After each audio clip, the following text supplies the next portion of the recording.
Yeah. Pro Fan Sports Podcast. Let's get it. Pro fans, tune into the program. Every single week, get the dope, fam. Sean on the mic, very flat too. Keep you updated, that's what we do. Pro fans, tune into the program. Pro fans, tune into the program. Pro fans, tune into the program. Every single week, get the dope, fam.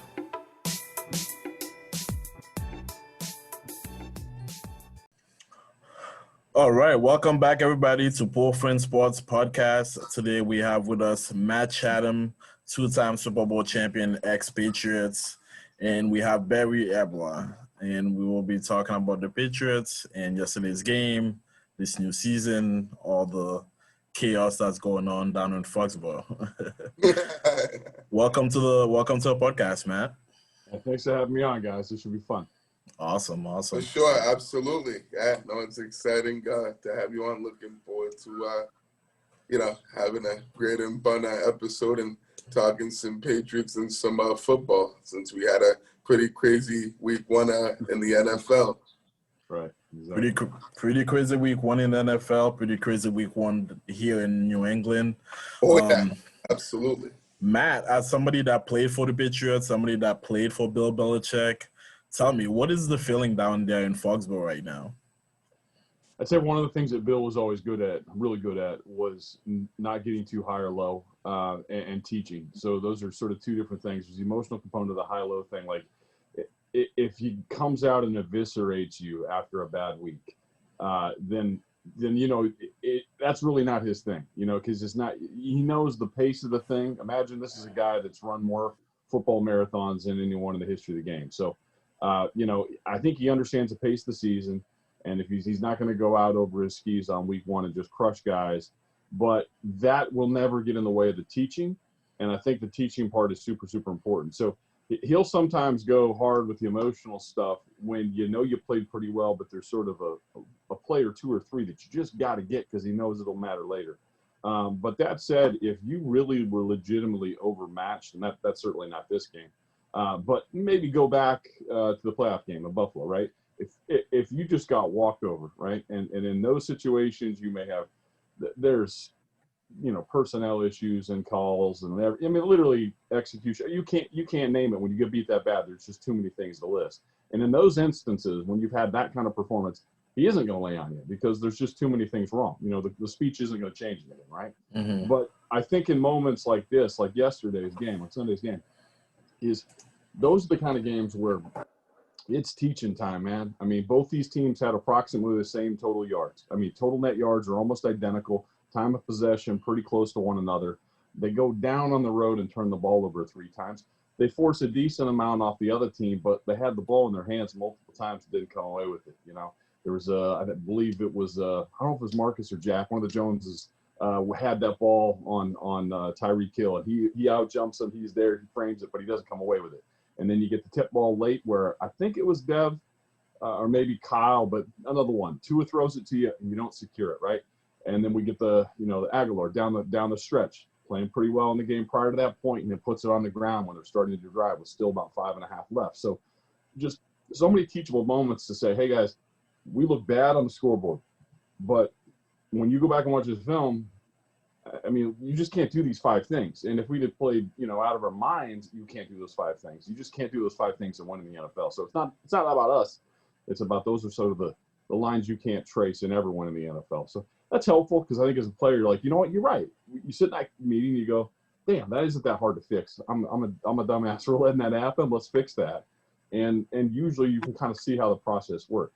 You also learn that if you continue to do it, you'll continue to lose too. So that's inescapable. But.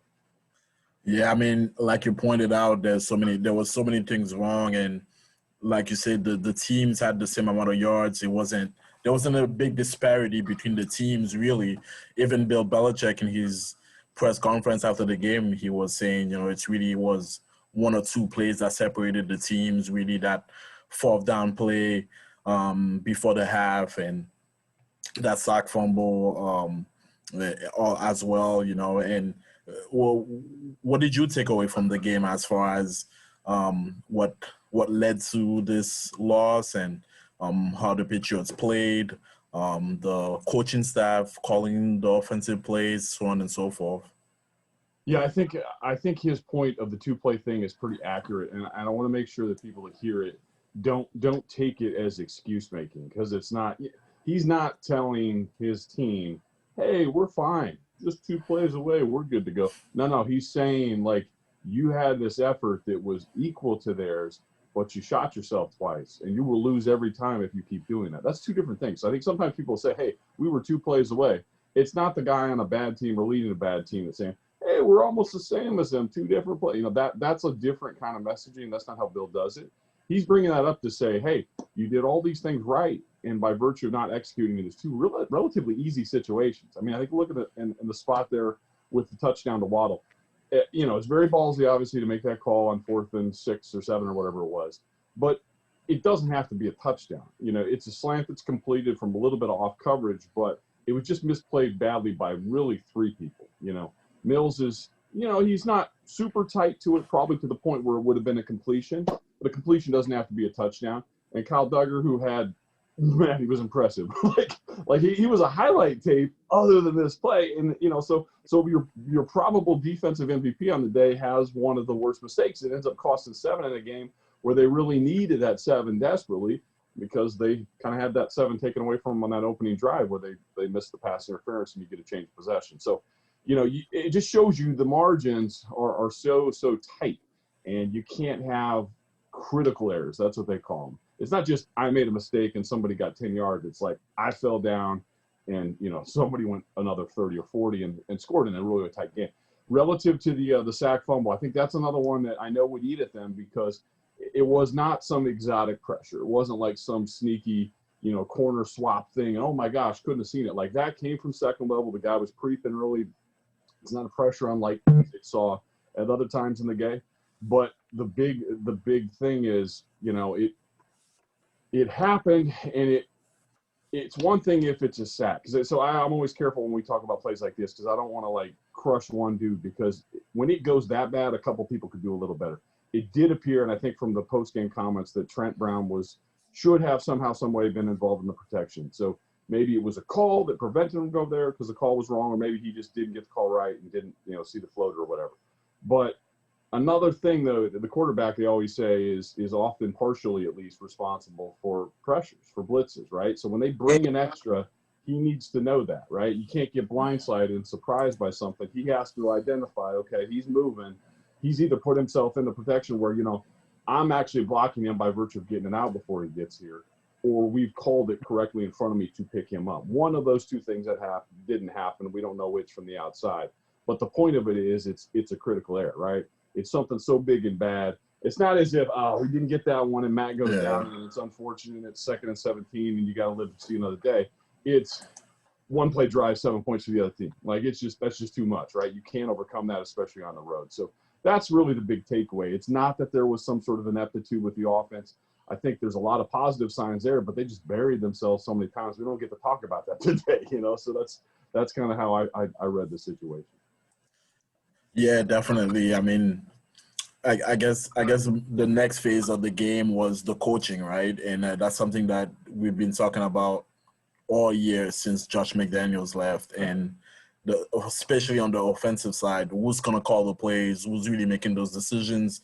And we saw some really bad mistakes by the Patriots, like false starts, too many men on the field, just on mistakes that they wouldn't make, right? So what do you take away from that? Was really how has that affected the team in terms of play calling and mistakes, specifically on the offensive side? So there are, as a player having gone through that place, there are sort of classifications of mistakes where it's me, the player, and you really don't have an excuse that the coach did or didn't tell you. It's on you. Like, players play, coaches coach. That's the thing they always say. Now, that doesn't mean there aren't sometimes really egregious coaching errors, using a timeout at a poor time, poor clock management, maybe a really outrageous play call at a time where it didn't call for it, something that's too risky or not risk averse enough, right? that stuff certainly happens. But I think most of the mistakes as you go through sort of the day on Sunday, the stuff that really, really hurt them, a missed tackle, I believe it was early fourth, maybe late third, on a situation where, you get that tackle down, you're looking at 3rd and 6 again, and you're back and go. Instead, it's a 17-ish yard game, and then they're now in scoring position, and that becomes another 3, right? So you can't coach your way out of that, other than maybe a little more tackling drills or something like that. But ultimately, the player has to make the play. So I think that, if I'm a part of that staff meeting kind of thing, or put it the other way, if I'm in the players' room, I'm sure the players are going, you don't need to call some different play there. You don't need to tell me 17 times as opposed to the 16 you told me, in Carl Davis's example. And Carl's been a really good player for them, but Carl, man, 4th and 1, you're the nose. Don't jump at midfield. They're going to try to draw you off sides. Like, and I understand how someone from the outside could say, hey, well, that's coaching. They got to tell them. They told him, right? So you just have to focus and you have to play better. And he's a veteran. And he knows. I'm sure he felt terrible the minute he did it. That doesn't make it okay. But I think that the time where that there's a coaching issue, and you can see this on any team and any league or level, is if that mistake happens again 2 weeks from now, again 3 from there, still happening in late November, still happening in December, right? So then they're tolerating it, right? At this point, that's player. Player made the mistake. He's been told that 1,000 times. And situational awareness is something they hammer home. If it doesn't take the guy, it doesn't take the guy. So, the one quick thing I'll say on the play calling, I would say Matt Patricia has to be pretty proud of what he did, but not pleased with the result. So I think those are really two different things, right? So they came out in the very first 7 plays of the game after all the talk from the performance that the group had in Oakland, both in the week of practice and then in the preseason game. They looked pretty ragged. They did. They were losing series, practice periods, but they weren't getting a lot done. And, they had brought a lot of sort of heat upon themselves. And I think there was a lot of legitimate doubt about not just how many points they score, are they going to be able to move the ball, but they came out and 7 positive plays in a row, 5 first downs in a row. It's not like, like they literally went from touchback in to the far 22 through an end zone ball, and it should have been a penalty. So that's sort of like pass test or test passed. That's sort of like, okay, that's what we all wondered. They proved that, hey, he can do this. But the oddball thing, I don't know if you guys caught this. I was tweeting about this on Monday morning. This Patriots Dolphins game had the lowest play count total by a big margin over any other game in the league. It was crazy low, like 53 and 54 or something like that, or 53 and 56, like really low opportunities for both. And when you catch yourself in a game like that, and there were other games where teams scored, a low amount of points, but still got 70 snaps on their respective side, for their respective team. That wasn't the case in this game. This thing was just real low overall play totals. And when that happens, when you catch yourself in a weird game like that, like there aren't that many opportunities. You're missing 2 series. So you had to do more with the other one or you're in trouble. So it just kind of came out to be one of those days. They did not have, and again, when you see 7 points on the board, I'm sure the thought is, oh, man, they must have really sucked on offense today. There wasn't a 3 and out until real late in the fourth quarter. And it wasn't even really a 3 and out. It was just they went for 4. They went all 4 downs, because it was that last 5 minutes or so. But when you see 7 on the board in any NFL game, there's usually 5, 6, 7, like 3 and outs like crazy. That's just expected. Green Bay had a terrible week. The Cowboys had a terrible week. There's going to be a lot of 3 and outs. Oddly enough, this team only put up 7 points, but didn't have those same problems. After the first series where they get it taken away from them, the second series, they started off with 3 first downs in a row again. And then they stall. And there's a sack or there's something that undoes the good work. So I think that's kind of where they are, for the first test of the season. There's plenty of positive signs, but they just keep pulling themselves back. Yeah. Barry, did you have any questions? Yeah, so I know Matt really, explained a lot about, what went wrong,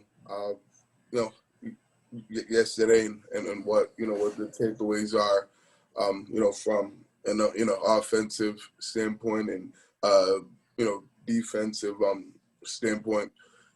Wanted to talk a little bit because I was looking at this stat before, before coming on here. Wanted to talk about how bad the offensive line was in particular, and why that is.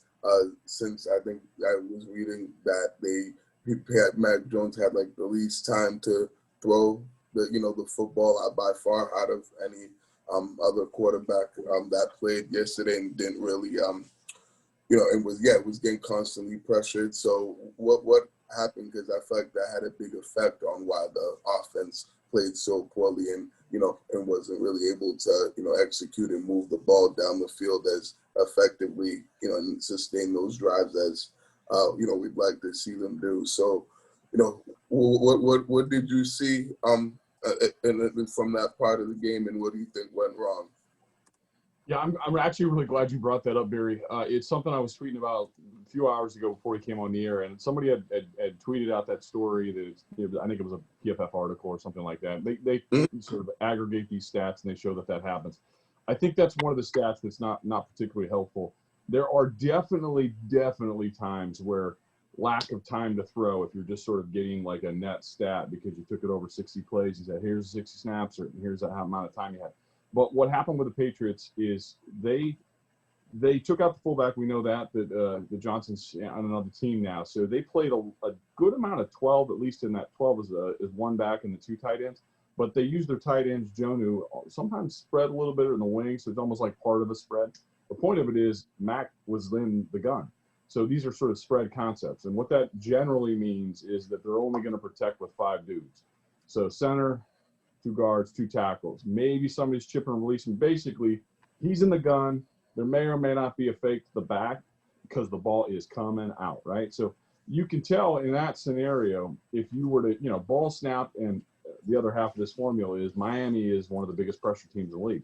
They always like to send the 5th dude. They like to confuse where he's going to come from. Might be a DB, might be a linebacker, might be a D lineman in some sort of exchange, but they do that all the time.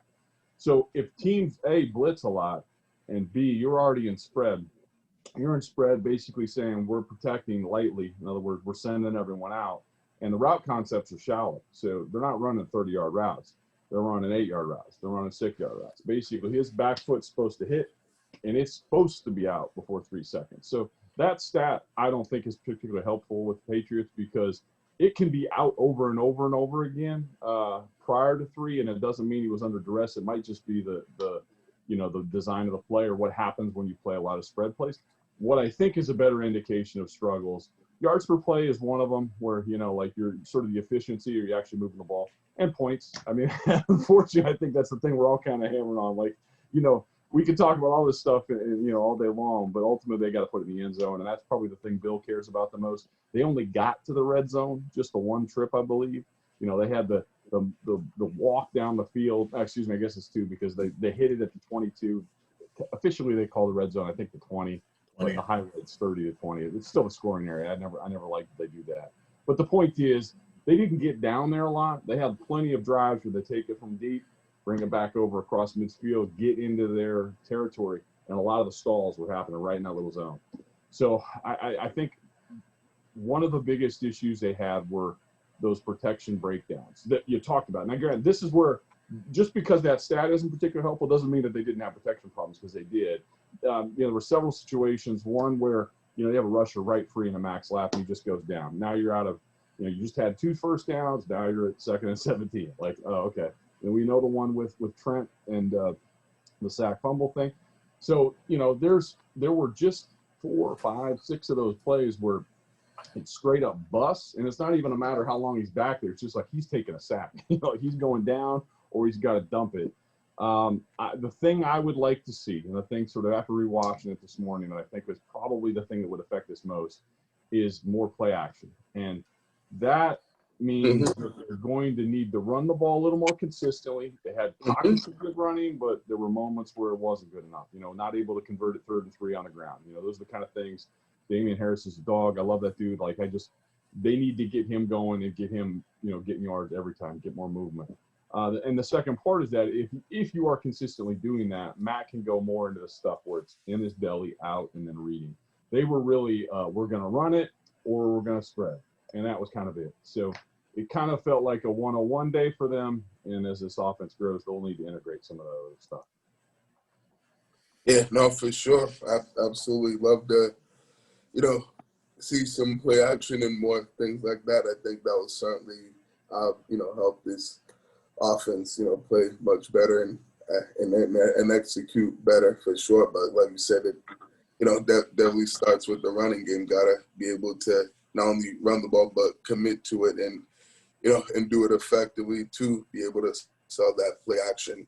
I also wanted to ask, because I know a lot of people have been talking about this, about Kendrick Bourne, and as far as why he's not playing, only played 2 snaps, yesterday and got that 1 reception for 41 yards. From what you know, what's going on with that situation and why is he not getting any playing time on the field? It's a great question, Barry, and I would say right off the bat, I think that game will teach them that his role needs to increase. I'm just like you guys, fan now, not working in the building. I was a dozen years at Nesson. I'm not doing that anymore. Selling barbecue wraps, by the way. So I'm living in a different world now. But the point of it is, it used to be where we'd have you're in the building. There's a little story about, hey, guys in the doghouse about something or other, right? And, that kind of has to run its course. He works his way back into graces. Kendrick's a dude that, KB is loved throughout the building. It's not like there's some sort of issue, like it's bad guy or something like that, or he's not a good team player. Something happened, don't know what it is. But I think it's super important to point this out. I do think it's going to be tough for him to get a role as big as a year ago, but I obviously acknowledge that it's got to be a hell of a lot bigger than what it was in week 1. Here's the reason why. So last year, they spent all this money on the tight ends with Hunter Henry and Johnny Smith, right? And yesterday, what we did see a lot more of is those 2 guys on the field together. They got rid of the tight end, and what unfortunately happens is you got a lot of good players, everyone can't play. And you're spending a lot of money on those 2 tight ends. It's pretty tough to, sit one of them and have one of them taking 15 or 20 snaps. When they make a decision to put 2 on the field, it's just 12 personnel, there's only 2 receivers. There's only way to be 2 receivers. So there's going to be a lot of times this season where that percentage of plays that were 12 stuff it's going to grow. Last year it was like 15% or something super low. I wouldn't be surprised if they get into the 40% to 50% that are sets where there are only 2 receivers on the field. So Kendrick's, like I said, he's a dog. They dig him. It's not like they have some problem with him. Whatever it was that slid him behind a guy or 2, I think that's recoverable. And I think Belichick in his statements today seemed to think that, no, we still love KB. He's going to have his opportunities more than we saw on that day. So I think it's almost an acknowledgement that we may have made a mistake. Not that for whatever they were dealing with, but that they need to include him more, and they will. But here's the issue. So when you look at the landscape, you got those 2 tight ends on the field. You got either Ramondre or you got Damian behind you. There's only going to be 2 receivers. So is it going to be Devontae Parker and Jacoby? Because those are 2 pretty good players, right? So or are you going to get the situation where it's maybe KB and just Jacoby? The point of it is why you saw so many last year is because they always had 3 receiver sets. If you're cutting into 3 receiver sets, it cuts into somebody's playing time. And this isn't even touching on Nelson Aguilar, right? I mean, Nelson's another good player as well. But that's really, those are your 4 receivers.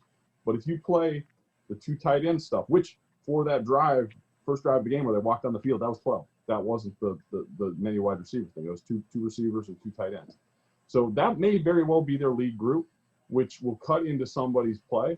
Shouldn't cut into it by, just reps on a day. I think that's silly. I think we can all probably agree that he can play and needs some more touches, but it's going to be tough going around. I mean, I thought Nelson Aguilar had a really nice camp. He had a really great offseason, especially because last year everyone was all over him, and he came back strong and looked at times like their best guy, especially because he's more experienced than Devontae. Devontae's kind of just getting up to speed here with how things are done. But so it wasn't totally surprising me that he may have, had a little bit bigger role going to the day. And Nelson did have that one big 17-yard catch where they needed it on 3rd and whatever the heck it was. So it's not as if he was having a rough time and like, why do you have him out there and KB should be out here instead? It wasn't that until Nelson fumbled late. So I think that really brought everyone's attention to it. Nelson fumbles, Kendrick gets the big catch, and it's like, oh, I should have been those other 2 guys, that kind of thing. So I understand the tension with it, but I think fans, especially if you play fantasy football and you do that kind of thing and look at it that way, it's going to be really tough. This is going to probably be one of those teams especially with backs that get catches, like Ramonde catches stuff out of the backfield. There are going to be fewer touches, I think, in the receiver group than we even saw a year ago.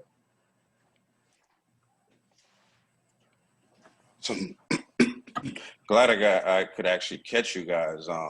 Matt, thank you for coming on. I love your work, on the field and off the field now, man. And, the way you break down everything and, in your columns, have you reading.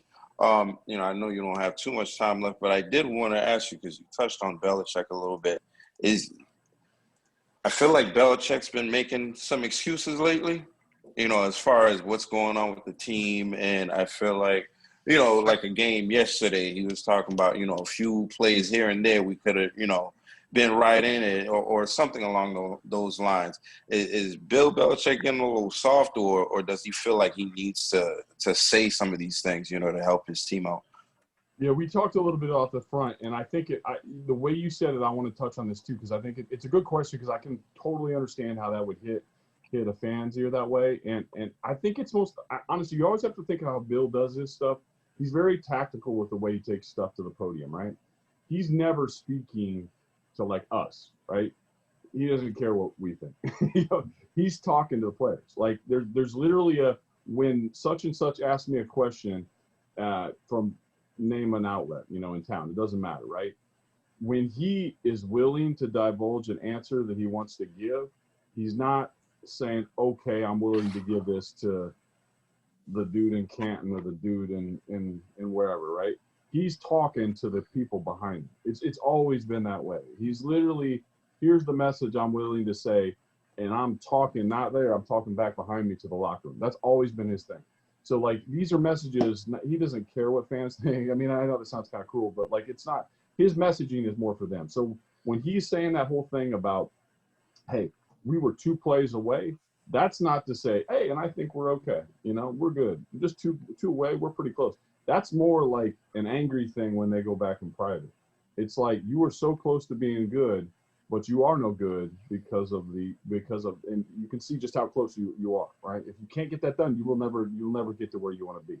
So it's not excuse. I mean, I think you can hear that from coaches where it authentically is an excuse, where it's like, we're okay. I think we're fine, and maybe we're losing, but we were just 2 plays away. His way of saying 2 plays away is saying, hey guys, look at this. We're literally even in virtually everything one can do, and the scoreboard is dramatically different. Why? Because you didn't execute 2 plays that we worked on a lot. So it's really more about that with Bill. I don't think you'll ever get to the point where he's like, yeah, we're a lot better than the scoreboard. He's not that guy. That message is meant so they hear it, to say, and I think in this instance, it's important to understand there's context here. That's a team they play again, right? So if they just played the Falcons and done that, they just played the Cardinals, whatever, name a team, it's different. Like, they have to play them again. And quite frankly, they may very well be seeing that team in the playoffs, because this might be a situation where Buffalo runs away with the division, possibly. And I saw yesterday 2 pretty even teams with a scoreboard gap because of 2 ridiculous plays, right, that they got to get straightened out. So part of it is, I think, messaging care. He's not trying to worry about what's going on in the talk shows or whatever, or radio. He's more saying, guys, you're even with them, and you're going to play them again. And if you do that shit again, you're going to lose again, right? So those 2 plays, we got to be sharp throughout the thing. So it's really more about that, I think, with it. Well, thank you very much, Matt. I know we've had you for a little bit now. We appreciate you coming on and just answering all those tough questions about week 1. This is a season unlike any other season that we've had here in New England, and I'm sure the questions are gonna keep coming. And yeah, let's hope that the season gets better than yesterday. I mean, a lot better than yesterday. Well, it's early. I think I know, again, this will sound like Matt's making excuses now. I'm making excuses myself. But I watch football all day, right? Like everyone did. Just Pats are done early, so I'm going to grab beers and, go watch the rest of these things. I mean, the Cowboys looked atrocious. The Packers looked atrocious. The Steelers, who the Pats now play, had 2 major injuries. The Bengals, who just walked out of the Super Bowl, threw, 4 picks? I mean, yesterday was a hot mess in the NFL. And honestly, sometimes as a player, you come off and you look around and go, okay, that's week 1, outlier city, especially now with 17-game seasons, not 16. So you're like, okay, that's over. We got to correct ourselves. I think the Pats are one of 8, 9, 10 teams who are doing that today. So it's not okay. They got to do something with the opportunity, but it's not something to overreact to. I think they'll be fine. Well, thank you very much for coming on again. And I think at the beginning of the show, I said 2-time Super Bowl champion. I'm a 3-time Super Bowl Three champion. times. Three I didn't have Times. time to go in the stadium. Right. Good All right. call correcting yourself, Vlad. Good job.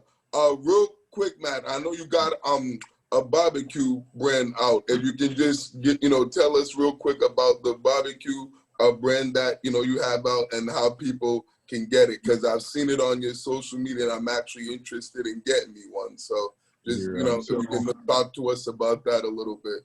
Here we go. So actually a couple bottles here in front of me. So I have a steak rub called Beefcake. I have everything's backwards here, but Rub Smoke Love is the name of the company. And then I have I call it Fusion. So Gold Bark is like a Carolina barbecue because it's a little more mustard, but there are some sort of international like Chinese spice type stuff in there. So it has kind of a different than normal barbecue kind of thing, but it's fun to cook with. So the company's called Rub Smoke Love. RubSmokeLove.com is the website, and those are my two products as we start now. And I'm not telling you this to not have people go and buy stuff on the website. I'd love you to go and order there and I get in your hands real quickly. But a little news here. I teased a little online. I can't say the stores, but we are almost there. So we're working on that, right? We're going to be in stores here very shortly. I was teasing that a little bit online, but I can't tell you where, but it's happening. So we've only been open for a few weeks, but we're going to be up and going here real quick. Awesome. That's great. Well, thank you again for coming, Matt, and have a good night. Thanks for having me, guys. Take care. Thank you, Catch you man. later. Nice meeting you. Well. All right. That was Matt Chatham, 3-time Super Bowl champion, breaking down week 1 against the Dolphins. I mean, the team is not looking good, guys. They're certainly not. Absolutely not. No, Listen, man, that first series, I was like, yo, that looks drastically different from the preseason. They had things rolling, and then boom, interception, and then it's like everything went downhill from there, man. And I'm like, oh, damn, and I actually didn't even sit down and watch the whole game. I was out doing errands and stuff. I was watching it on my phone, but I thought that was a game they could have had. I think the defense did its thing. We held them to like 14 points. 14, right. They didn't give up a lot. So I think we have a defense we can work with. And like Matt was saying, man, we got to execute. And I think we'll see what happens. We can't get into any predictions right now, but we got a lot to work on. And sure. hopefully they do that. And hopefully Matt and this back spasm stuff was only a week 1 thing, and we don't see that no more. Yeah. Well, but yeah, man. Well, we just want to say thank you to Matt again for coming on and sharing his opinion with us. 3-time Super Bowl champion. He didn't have to do that. And thank you everybody for tuning in and watching and staying with us. Please subscribe. Please like the video. And we will see you next week. Yes, sir. Peace out. Have Good a stuff, good week, guys. everyone. See y'all next week. We out.